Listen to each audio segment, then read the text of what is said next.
إن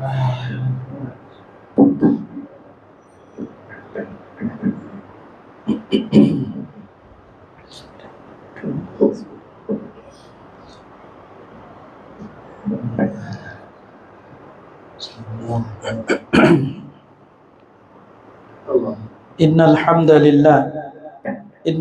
لله نحمده ونستعينه ونستغفره ونؤمن به ونتوكل عليه ونعوذ بالله من شرور أنفسنا ومن سيئات أعمالنا من يهده الله فلا مضل له ومن يضلله فلا هادي له وأشهد أن لا إله إلا الله وحده لا شريك له وأشهد أن محمدا عبده ورسوله الذي أرسله بالحق بشيرا ونذيرا وداعيا إلى الله بإذنه وسراجا منيرا يا أيها الذين آمنوا اتقوا الله حق تقاته ولا تموتن إلا وأنتم مسلمون يا أيها الناس اتقوا ربكم الذي خلقكم من نفس واحدة وخلق منها زوجها وبث منهما رجالا كثيرا ونساء واتقوا الله الذي تساءلون به والأرحام إن الله كان عليكم رقيبا يا أيها الذين آمنوا اتقوا الله وقولوا قولا سديدا يصلح لكم أعمالكم ويغفر لكم ذنوبكم ومن يطع الله ورسوله فقد فاز فوزا عظيما أما بعد فإن خير الحديث كتاب الله وخير الهدي هدي محمد صلى الله عليه وسلم وشر الأمور محدثاتها فإن كل محدثة بدعة وكل بدعة ضلالة وكل ضلالة في النار فقد قال الله تبارك وتعالى في كلامه المجيد وفرقانه الحميد أعوذ بالله من الشيطان الرجيم بسم الله الرحمن الرحيم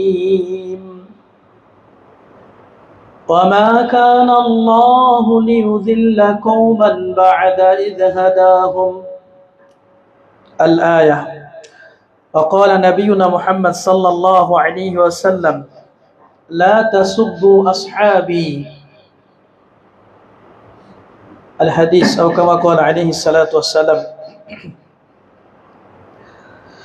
আলহামদুলিল্লাহ আজকে শুক্রবার দিন খুতবার শুরুতেই প্রশংসা জ্ঞাপন করছি সে মহান রবের যে রব আমাদেরকে এই মসজিদে এসে কিছু কথা বলার এবং শ্রবণ করার সুযোগ করে দিয়েছেন সেই রবের প্রশংসা করে বলি আলহামদুলিল্লাহ দুরুদ ও সালাম পেশ করছি প্রিয় রাসূল শ্রেষ্ঠ রাসূল নবীদের মধ্যে সর্বশ্রেষ্ঠ নবী মুহাম্মদুর রাসূলুল্লাহ সাল্লাল্লাহু আলাইহি সাল্লামের প্রতি উপস্থিত সম্মানিত মুসল্লিয়ানে কেরাম আজকে আমরা যে বিষয়টা নিয়ে কিছু কথা শুনবো সেটা হচ্ছে শিয়াদের ভ্রান্ত আকীদা সমূহ শিয়াদের আকীদা ও বিশ্বাস শিয়া কারা বা কে শিয়াদের বিষয়ে টুকটাক আমরা খোঁজখবর জানি যেহেতু পুরান ঢাকার মানুষ পাশেই বকশীবাজার এই জানারই কথা তো ওই দিকে যাব না আমি সরাসরি ওদের কিতাব থেকেই ওদের আকীদা বিশ্বাস কি কিছু তোলার চেষ্টা করব আমাদের কিতাব থেকে না শিয়াদের কিতাব থেকেই বলবো ওরা কি কি আকীদা পোষণ করে ওদের বিশ্বাস কি এরপরে এরা মুসলিম থাকলো না কি হলো এটা পরে ওদের বিষয়গুলো একটু আলোচনা করার চেষ্টা করি ওমা তৌফিক ইল্লা বিল্লাহ আলাইহি তাওয়াক্কালতু ওয়া ইলাইহি উনীব উপস্থিত সম্মানিত মুসল্লিয়ানে কেরাম শিয়ারা আসলে বিভিন্ন দল উপদলে বিভক্ত রাফিজি শিয়া শিয়া ইসনা আশারিয়া নুসাইরিয়া ইসমাইলিয়া বাতিনিয়া জাইদিয়া এরকম অসংখ্য মানে এদের দল উপদল আছে সবাই একই হুকুমে না এই জন্য আমরা আমভাবে শিয়াদেরকে কাফের বলি না সে কোন ধরনের আকীদাটা পোষণ করে, কোন বিশ্বাসটা করে, তার আকীদা এবং বিশ্বাসের উপরে নির্ভর করবে সে কি কাফর হওয়ার উপযুক্ত কি না। কথা কি বুঝতেছেন? আমাদের অনেক ভাইরাই ভুলটা করে, শিয়ারা কাফের বলে না। ঠিক আছে, শিয়ারা কাফের কখন? যখন তারা ওদের যে আকীদা বিশ্বাসের কারণে কাফের হয় তখন হবে। কিন্তু কিছু আকীদা বিশ্বাস আছে ওগুলা বিদআতি, কুসংস্কারপূর্ণ, এগুলা কারণে কাফের হয় না। এই জন্য আমভাবে আমরা সব শিয়াদের কাফের বলি না। আল্লাহু আ'লাম, আল্লাহ তাআলা ভালো জানেন। যেটা নির্যাস পেলাম সেটা বললাম। শিয়াদের কিছু আকীদা বিশ্বাস তুলে ধরার চেষ্টা করছি, আশা করি ইনশাআল্লাহ অনেক কিছু এ থেকে কিছু উপকৃত হতে পারবেন ইনশাআল্লাহ। যেমন শিয়াদের একটা দল আছে, গ্রুপ আছে, এরা মনে করে যে হযরতে জিবরিল আমিন তিনি তাহাকে আল্লাহ তাআলা ওহী দিয়ে পাঠিয়েছেন আলী রাদিয়াল্লাহু তাআলা আনহুর কাছে, যে আলীকে নবী বানাইতে হবে। কিন্তু জিবরিল আমিন কি করলেন? তিনি ভুল করে নবী মুহাম্মদ সাল্লাল্লাহু আলাইহি সাল্লামের কাছে ওহী নিয়ে এসে মুহাম্মদ সাল্লাল্লাহু আলাইহি সাল্লামকে নবী বানিয়ে দিল। তাহলে এটার রেজাল্ট কি দাঁড়াচ্ছে? এটার রেজাল্ট দাঁড়াচ্ছে নবী মুহাম্মদকে শেষ নবী মানা হচ্ছে না। যদিও তারা মানে, এদের কিন্তু গ্রুপ আছে, কাদিয়ানীরা তো শেষ নবীকে শেষ নবী মানে না, কিন্তু এটা বলছে না, নবী হওয়ার কথা ছিল আলী রাদিয়াল্লাহু তাআলা আনহু, ভুল করে মুহাম্মদ সাল্লাল্লাহু আলাইহি ওয়াসাল্লাম ওহী এসে গেছে। তাহলে যে এইটা মনে করে বলবে, যে শিয়া এটা মনে করবে যে না ও ভুল হয়েছে, নবী না আলী নবী, তাহলে শেষ নবীকে শেষ নবী মানলো না। আমি রেজাল্ট দিচ্ছি, রেজাল্ট আপনারা তৈরি করেন, আমি ওদের আকীদাগুলো তুলে ধরছি।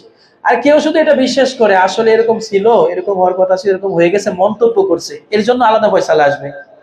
যাই হোক, এটা আমরা সবাই জানি কম বেশি এই কথাটা।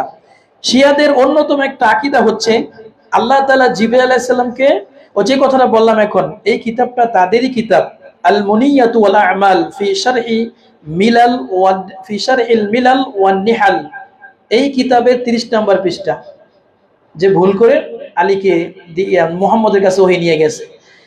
আচ্ছা, শিয়াদের শায়েখ ও কর্ম ব্যক্তিরা এ বিশ্বাস রাখে যে কোরআনে অনেক ত্রুটি আছে। আমাদের কাছে 30 পারা কোরআন আছে, এতে অনেক ভুল ত্রুটি আছে। এমনকি কিছু কিছু শিয়ারা মনে করে যে কোরআন হচ্ছে 90 পারা, এই 30 পারা হচ্ছে জাহিরি, আর বাকি 60 পারা বাতিনি। এটা সবাই বুঝবে না, এটা রুহানি ভাবে আসবে। এটা যারা ওদের ইমাম, ওদের যারা ওলি হয়ে গেছে, ওদের কাছে বিশেষভাবে তারা বুঝতে পারবে, যে সে এটা বুঝবে না। এজন্য ওদের একটা তাকিয়া, একটা নিয়ম আছে, মানে কিছু বিষয় গোপন রাখতে হবে, সব প্রকাশ করা যাবে না। যাক, ওটার ব্যাখ্যা আসবে। তো যেটা বলতেছি, এদের শিয়াদের একটা আকীদা হচ্ছে এই কোরআন পরিপূর্ণ না, এটা হচ্ছে আরো 60 পারা আছে, বা কম বেশি মন্তব্য করে।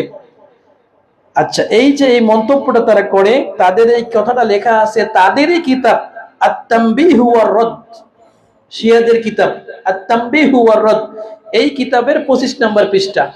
আগেই বলছি, আমরা কি বলছি এটা বলতেছি না, ওদের কিতাবে কি লেখা আছে ওইটাই বলতেছি, শিয়াদের কিতাবে গিলা। আচ্ছা, শিয়াদের একটা আকীদা হচ্ছে তাদের ইমামরা আল্লাহ এবং তাদের মাঝখানে ভায়া হয়ে কাজ করে। আমাদের কোনো সমস্যা আছে বা কোনো অসুবিধা আছে, তাদের ইমামকে বলতে হবে। শিয়ারা তো ইসনা আশারিয়া 12 ইমামে বিশ্বাসী, এটা তো আমরা জানি। 12 ইমামে বিশ্বাসী একটা গ্রুপ আছে এদের। তার ভিতরে প্রথম ইমামকে আলী রাদিয়াল্লাহু তাআলা আনহু, ওদের প্রথম ইমাম। দ্বিতীয় ইমাম, একবারে সর্বশেষ ইমাম এই ইমাম মাহদী, যে কিয়ামতের আগে আসবে ইমাম মাহদী। যদিও অনেকে মুহাম্মদ সাল্লাল্লাহু আলাইহি সাল্লামকে একদিকে নিয়ে যায়, ওইটা আলাদা অপশন, কিন্তু এক গ্রুপ আছে আলী রাদিয়াল্লাহু তাআলাকে মনে করে এদের প্রথম ইমাম। আর এদের এই 12 জন যে ইমাম, এরা মাসুম, এদের কোনো দোষ নাই। আর প্রত্যেক 12 জন এই কি বলে আপনার আলী রাদিয়াল্লাহু তাআলা আনহুর যে স্ত্রী ফাতেমা রাদিয়াল্লাহু তাআলা আনহা, আলী রাদিয়াল্লাহু তাআলা নবীর জামাই না, ফাতেমা নবীর মেয়ে।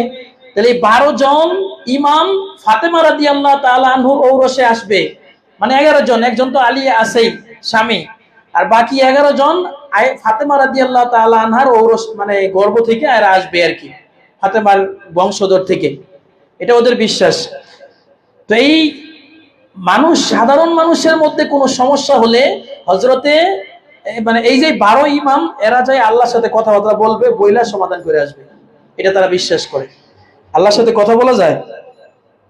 হ্যাঁ, যদি একটু রুহানি পাওয়ার থাকে তাহলে হবে না?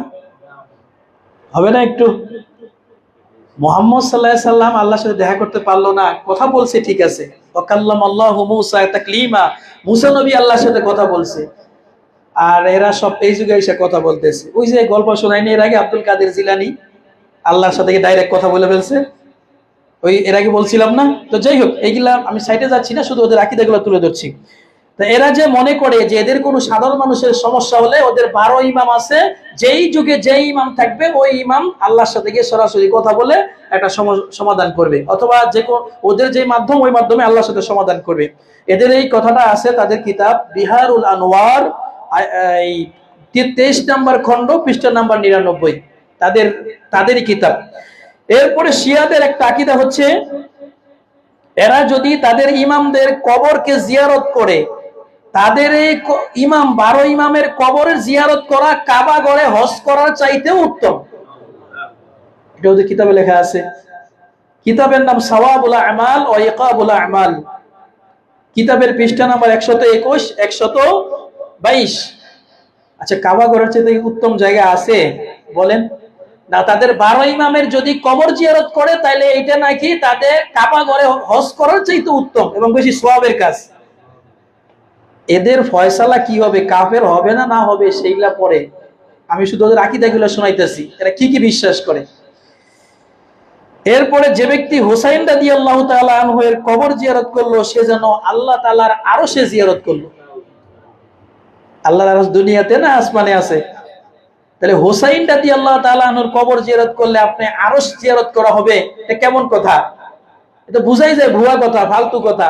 এখন আপনারা হয়তো বা আহলে হাদিস বা সালাফি মানুষ নাউজুবিল্লাহ বলতেছেন, আর অন্য জায়গায় সুবহানাল্লাহ আলহামদুলিল্লাহ হুসাইন রাদিয়াল্লাহু তাআলা আনহু কত কি, তাই না? যে আমি সাইড কথা বলে যাচ্ছি না, তাদের এই কথা আছে আল মাজারুল মুফিদ, কিতাবের নাম, পৃষ্ঠা নাম্বার 51।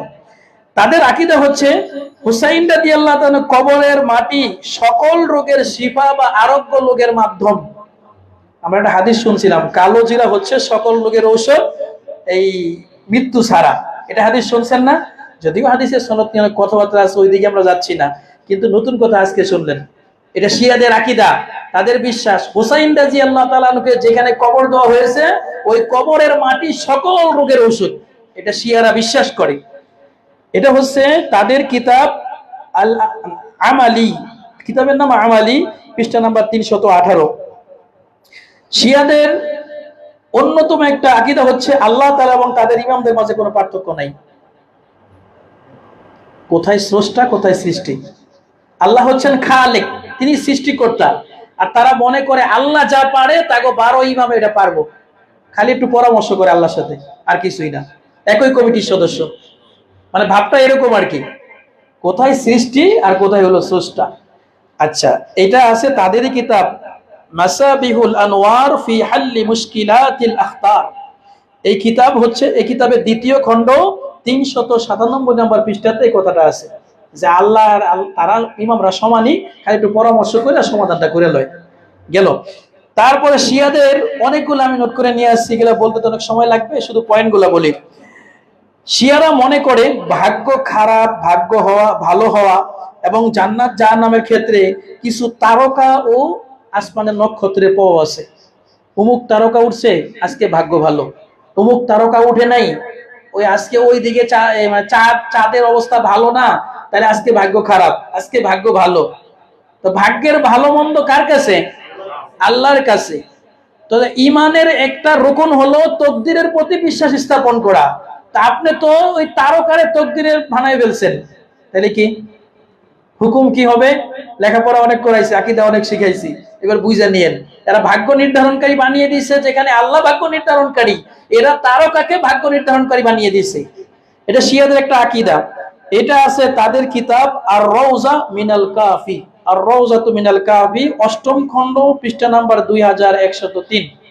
আবারই বলতেছি, এগুলা কিন্তু ওদের কিতাব থেকে বলতেছি, আমাদের কিতাব না। আচ্ছা, শিয়া এদের অন্যতম একটা আকীদা হচ্ছে আলী রাদিয়াল্লাহু তাআলা আনহু গায়েব জানেন। গায়েবের ধনভাণ্ডার কি কার কাছে? যেখানে নবী মুহাম্মদ সাল্লাল্লাহু আলাইহি সাল্লাম নিজে বলছেন, ওয়ালাউ কুনতু আ'লামুল গায়বা লাস্তাকসারতু মিনাল খায়র ওয়া মা মাসানিয়াসু। আমি মুহাম্মদ সাল্লাল্লাহু আলাইহি সাল্লাম যদি গায়েব জানতাম তাহলে বেশি বেশি ভালো জিনিসগুলা, কল্যাণের জিনিসগুলা জমা করতাম, কল্যাণটা নিয়ে নিতাম, আর অকল্যাণ আমাকে আর কোনো অকল্যাণ ছুঁইতো না। এটা কে বলতেছে? মুহাম্মদ সাল্লাল্লাহু আলাইহি সাল্লাম। আর এরা বলতেছে আলী রাদিয়াল্লাহু তাআলা আনহু গায়েবের খবর জানে। আলিমুল গায়ব, অদৃশ্যের খবর জেনে রাখে, এটা কার সিফাত? আল্লাহর সিফাত। আপনি যখন কোন বান্দাকে মনে করতেছেন এই বান্দা গায়েবের খবর জানেন, তাহলে কি শিরক হবে? সন্দেহ লাগে, তাই না? তাহলে কি আকীদা শিখাইলাম? যাই হোক, সিদ্ধান্ত আমি দিচ্ছি না, আপনারা বুঝে অনেক লেখাপড়া করছেন। এরপরে যে কথাটা বললাম, এইটা হচ্ছে তাদেরই কিতাব মিরআতুল আনওয়ার, পৃষ্ঠা নাম্বার হচ্ছে 59। রদ করতেছি না, খালি ওদের আকীদা গুলা বলতেছি। আলী রাদিয়াল্লাহু তাআলা আনহু, এদের একটা আকীদা হচ্ছে আলী রাদিয়াল্লাহু তাআলা আনহু মৃত ব্যক্তিকে জীবিত করতে পারে। ইহয়ী ওয়া ইউমীত, মৃতকে জীবিত কার সিফাত? আল্লাহর সিফাত, তাই না? আল্লাহ তো হচ্ছেন মৃতকে জীবিত করেন। এরা মনে করে আলী রাদিয়াল্লাহু তাআলা আনহু মরা মানুষকে জিন্দা করতে পারে। কোথায় স্রষ্টা, কোথায় সৃষ্টি? সৃষ্টিকে এখন মানুষ সৃষ্টি করে বানিয়েছে। তবে হ্যাঁ, বিশেষ কিছু বান্দাকে আল্লাহ তাআলা এই ক্ষমতা দিয়েছেন। একজন নবীকে দিয়েছিলেন, বলেন তো কোন নবী? ঈসা আলাইহিস সালাম। আল্লাহ তাআলা তাকে এই ক্ষমতা দিয়েছিলেন। আল্লাহর হুকুমে তিনি মরা মানুষকে জিন্দা করতে পারতেন। সেটা তো বিকল্প আল্লাহ দিয়েছেন। কিন্তু আপনি এই যুগে আইসা বলতেছেন আলী রাদিয়াল্লাহু তাআলা মৃত মানুষকে জীবিত করতে পারে, ঈমান গেছে। তারপরে এটা যেটা বললাম, এটা হলো তাদেরই কিতাব। কিতাবের নাম উসুলুশ শাসি, পৃষ্ঠা খণ্ড নাম্বার 1, পৃষ্ঠা নাম্বার হচ্ছে 3047। এই পৃষ্ঠা খণ্ড বলতে অনেক সময় চলে যায় এদিকে। তারপরে এই যুগের মানুষ মানে দলিল না দিলে মজা লাগে না। হুজুর লেখাপড়া করে আইসছে না, ফাওয়া ফাওয়া তাফসীর করতেছে, এটা বোঝা লাগবে তো নাকি? তো যাই হোক, এরপরে শিয়াদের একটা আকীদা হচ্ছে আল্লাহ তাআলা বিভিন্ন, আমরা তো বলি আল্লাহ তাআলা প্রথম আসমানে নেমে আসেন, তাই না? শিয়ারা মনে করে যারা বিশ্বাস করবে আল্লাহ তাআলা প্রতি রাত্রে বা প্রথম আসমানে নেমে আসেন, এরা মনে করে যারা এটা বিশ্বাস করে তারা কাফের। আল্লাহ তাআলা আরশের উপর থাকেন, প্রত্যেক রাতিতে প্রথম আসমানে আসেন। কেমনে আসেন সেটা তো আমরা জানি না, আল্লাহই ভালো জানেন। এরা মনে করে যারা এটা বিশ্বাস করবে আল্লাহ প্রথম আসমানে আসেন, আরশ থেকে মানে আল্লাহ তাআলা প্রথম আসমানে নাজিল হন, এটা যে বিশ্বাস করে তারা কাফের। তাহলে শিয়াদের বিশ্বাসে আমরা কাফের হয়ে যাচ্ছি। কথা কি বুঝতে পারেন? ওই অত সিল্লাসিলি করতে পারবো না, কিছু লেখাপড়া করছি, এলেমের কথা বলবো যদি আল্লাহ উপকার করে। আচ্ছা, তারপরে এদের একটা আকীদা হলো তারা মনে করে আল্লাহ তাআলার যে গুণ, এই তাদের 12 ইমামদের এই গুণ আছে। এর আগে এই পয়েন্টটা বলছি একটু হালকা করে। আল্লাহর যে সিফাত গুণ আছে, এই 12 ইমামদের এই গুণ আছে। আল্লাহর একটা নাম রহিম, আল্লাহর একটা নাম হলো রহমান, আল্লাহর একটা নাম হলো মালিক, খালেক, রাজিক। আল্লাহর নাম না, তাদের ইমামদেরকে এই নাম রাখে। এটা হিন্দুদের কাজ। সরস্বতী দেবতা, এটা ভাগ্যের দেবতা, ওটা দুর্গা মা, ওটা সরস্বতী মা। হ্যাঁ, আছে না এক একজনের? এটা হিন্দুদের কথা। এটা শিয়ারা মনে করে আল্লাহর যেই নাম, ওই নাম তাদের এক একজন ইমামকে তারা দেয়। কি জন্য দেয় আল্লাহু আলাম, তারাই জানে। এই কথাটা আছে তাদেরই কিতাব। কিতাবের নাম উসুলুশ শাসি, খণ্ড নাম্বার 1, পৃষ্ঠা নাম্বার 310। আমরা কালেমা পড়ি, মুসলমান হওয়ার জন্য কালেমা পড়ি কি? আশহাদু আল্লা ইলাহা ইল্লাল্লাহ ওয়া আশহাদু আন্না মুহাম্মাদার রাসূলুল্লাহ, এভাবে পড়ি। কালেমা শেষ না? এরা কালেমা পড়ে আশহাদু আল্লা ইলাহা ইল্লাল্লাহ ওয়া আশহাদু আন্না মুহাম্মাদার রাসূলুল্লাহ। আমি সাক্ষ্য দিচ্ছি যে আল্লাহ ছাড়া সত্য কোনো মাবুদ নাই। লা ইলাহা ইল্লাল্লাহ অর্থ মনে আছে তো? আল্লাহ ছাড়া সত্য কোনো মাবুদ নাই এবং মুহাম্মদ সাল্লাল্লাহু আলাইহি সাল্লাম তাহার বান্দা ও রাসূল। একটুকু আমরা বলি না? হেরা আবার বলবে আলিউল ওলিউল্লাহ, আলী হচ্ছে আল্লাহর ওলি, আল্লাহর বন্ধু। এটা কে বানাইলো? এটা হলো কি শরীয়তের মধ্যে অতিরিক্ত যোগ করছে, তাই না? তো যেখানে কালেমা স্পষ্ট, কোরআন এবং হাদিস দিয়ে কালেমা স্পষ্ট, আপনাকে এটা কেন বলতে হবে যে আলিউল ওলিউল্লাহ? আমরা আজান দেই না, হাইয়ালাস সালাহ হাইয়ালাল ফালাহ, তার আগে বলি না আশহাদু আল্লা ইলাহা ইল্লাল্লাহ আশহাদু আন্না মুহাম্মাদুর রাসূলুল্লাহ, এটা বলি না? ওরা বলে কি আশহাদু আল্লা ইলাহা ইল্লাল্লাহ বলে, আশহাদু আন্না মুহাম্মাদুর রাসূলুল্লাহ বলে আলিউল ওলিউল্লাহ, এটা আজান দেয়। তাহলে নবীর আজানের ভিতরে ঢুকাইছে একটা, এই অধিকার আপনারে কে দিয়েছে? শরীয়ত আল্লাহ দিয়েছেন, নবী ব্যাখ্যা করে দিয়ে গেছেন, তার ভিতরে আপনি এটা কে কে ঢুকাইতে বলছে? কে আপনার অনুমতি দিছে? যাই হোক, আজানে চেঞ্জ করছে, কালেমার মধ্যে চেঞ্জ করছে, এই কথাটা আছে তাদের কিতাব ফুরুউল কাফি, খণ্ড নাম্বার 3, পৃষ্ঠা নাম্বার 224। এরপর শিয়াদের একটা ধারণা হচ্ছে যে তাদের যেই শায়েখ আছে বা ইমাম আছে, তারা সাধারণ শিয়াদের জান্নাতে নিয়ে যেতে পারবে। জান্নাতের মালিক কে? জান্নাতে দেওয়ার মালিক আল্লাহ না? এমনকি নবী মুহাম্মদ সাল্লাল্লাহু আলাইহি ওয়াসাল্লাম নিজেও পারবেন না, আল্লাহর অনুমতি নিয়ে সুপারিশ করবেন তারপর। যদিও হাদিসে অনেক রকম কথা আছে যে নবী জামিন নিবেন, এগুলো তো অন্য ব্যাখ্যা, কিন্তু এদের ইমামরা এদেরকে জান্নাতে নিয়ে যাওয়ার কনফার্মেটি দিচ্ছে যে এদেরকে নিয়ে যাবে, জান্নাতে নিয়ে যাবে। তো যাই হোক, আমরা তো অত জোরালো ইমানদার না, জান্নাতের সার্টিফিকেট দিতে পারি না, তো বলতে পারি, জান্নাতের কথা বলতে পারি আর কি। আচ্ছা, এই যে এটা আছে তাদের রিজালুল কাশি, কিতাবের নাম রিজালুল কাশি, খণ্ড নাম্বার 5, পৃষ্ঠা নাম্বার 490 থেকে 491। সময় শেষ হয়ে যাচ্ছে, 2-3 মিনিট আছে, আমি শুধু পয়েন্টগুলো বলে যাচ্ছি। শিয়াদের একটা আকীদা হচ্ছে তারা কন্ট্রাক্ট ম্যারেজ, মুতা বিবাহ। এক জায়গায় ঘুরতে গেছেন 3 মাসের লাগা, একটা কন্ট্রাক্ট করলেন 3 মাস তোমার লগে বিয়ে শাদী করব, তারপর থিয়ে যাইবো, শেষ। কন্ট্রাক্ট ম্যারেজ, মুতাবিয়া ইসলামে হারাম, এটা জায়েজ নাই, শিয়ারা এটা জায়েজ মনে করেন। শিয়াদের একটা আকীদা হচ্ছে তাদের এই যে আয়াতুল্লাহ খামিনি যার জানাজা পড়লেন, এত ওয়াজ করতে পারবো না, তাই এই আয়াতুল্লাহ খামিনি তার কিতাবে লিখছে, তার কিতাবের নাম তাহরিরুল ওয়াসিলা, খণ্ড নাম্বার 2, পৃষ্ঠা নাম্বার 211। তিনি তার কিতাবে লিখেছেন যে কোনো ধরনের যৌন লালসা পূরণ করার কোনো গুনাহ নেই, এমনকি তা যদি দুগ্ধজাত শিশুর সাথেও হয়। মানুষ তার যৌন লালসা পূরণ করবে, যদি একটা দুধের বাচ্চাও হয়, তার সাথে যদি সারা যৌন লালসা পূরণ করে, তাহলে কোনো গুনাহ হবে না। লেখছে কে? কে লেখছে? ওই যে ইরানে গেছিলেন জানাজা পড়তে, ওই বাড়ায় কিতাবে, তার কিতাবে লেখছে। চিনেননি? কয় হুজুর এত চিনা লাগবে না, আপনারা চিনেন, আমরা খালি শুনি। তারপরে শিয়াদের আকীদা হচ্ছে তারা মনে করে ফেরেশতাদেরকে তাদের 12 ইমামের নূর দিয়ে তৈরি করা হয়েছে। 12 ইমাম আছে না, 12 ইমামের নূর দিয়ে তৈরি করা হয়েছে কাদেরকে? ফেরেশতাদেরকে। গত পরশু মনে একটা ফেসবুকে ভিডিও দেখতেছি, বলতেছে যে আল মালাইকাতু কুল্লুহুম শিয়া কানু শিয়াআন, মানে প্রত্যেকটা ফেরেশতা নাকি শিয়া, সব ফেরেশতারে শিয়া বানায় ফেলছে, যারা বলে শিয়া ছিল, তার কি কইবেন কোন? তারপরে শিয়াদের একটা আকীদা হচ্ছে যে মর্যাদার দিক দিয়ে আলী রাদিয়াল্লাহু তাআলা আনহুকে রাসূলের চেয়ে বেশি প্রাধান্য দেয়, সব শিয়ারা না।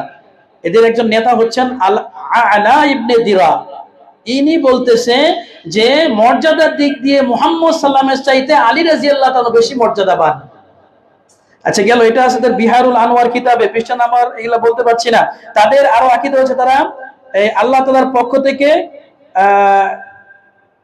মানে তাদের ইমামরা যখন কথা বলে, তাদের বিশ্বাস করতে হবে গেলে আল্লাহ ওহী করছে।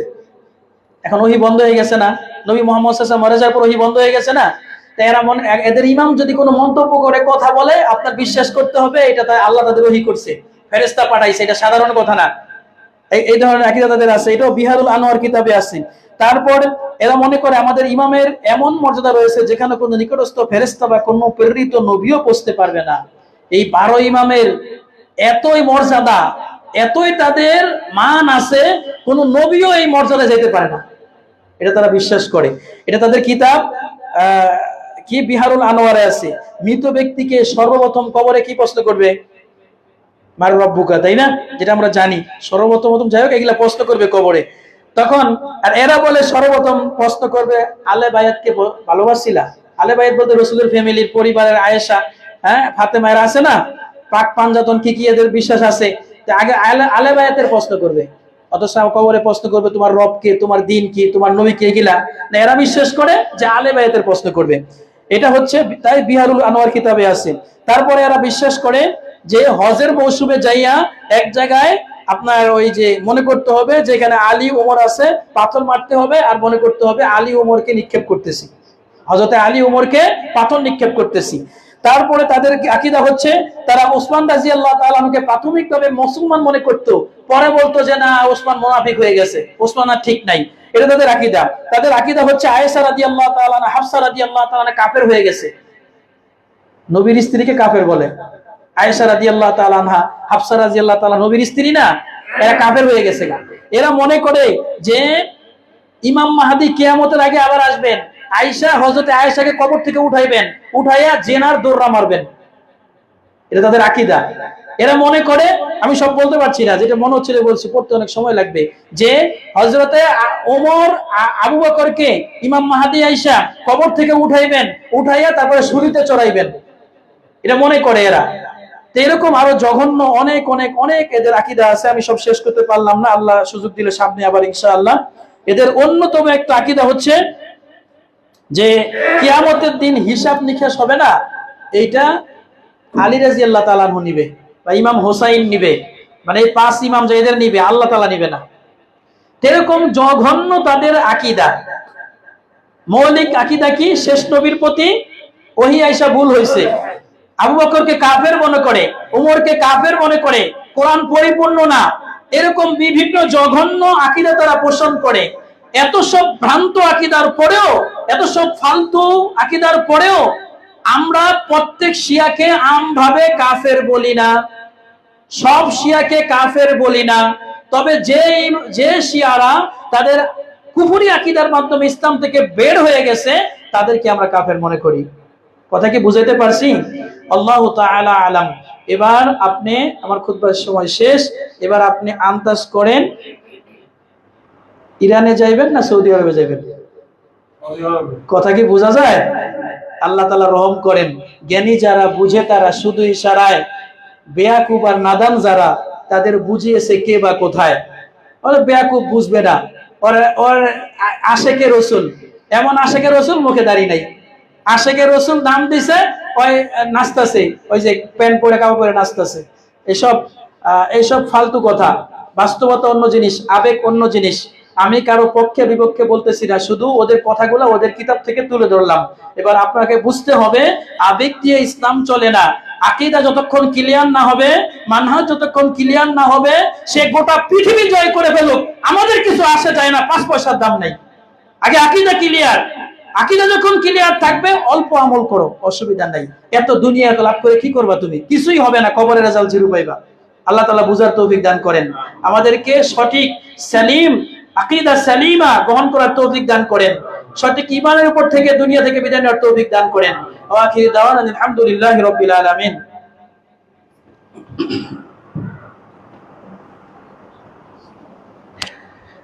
ইন্নাল হামদুলিল্লাহ ওয়াসসালাতু ওয়াসসালামু আলা রাসূলিল্লাহ, আম্মা বা'দ। আউযু বিল্লাহি মিনাশ শাইতানির রাজীম। বিসমিল্লাহির রহমানির রহিম। ইন্নাল্লাহা ওয়া মালাইকাতাহু ইউসাল্লুনা আলান নাবী ইয়া আইয়ুহাল্লাযীনা আমানু সাল্লু আলাইহি ওয়া সাল্লিমু তাসলিমা। وقال صلى الله عليه وسلم من صلى علي واحدا صلى الله عليه بها 10 أو كما قال عليه الصلاة والسلام.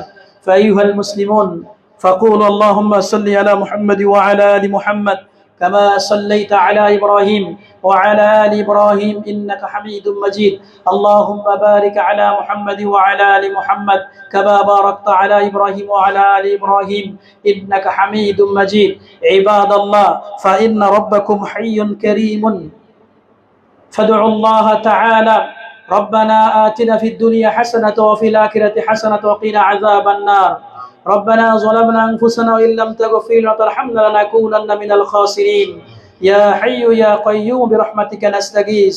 يا حي يا قيوم برحمتك نستغيث.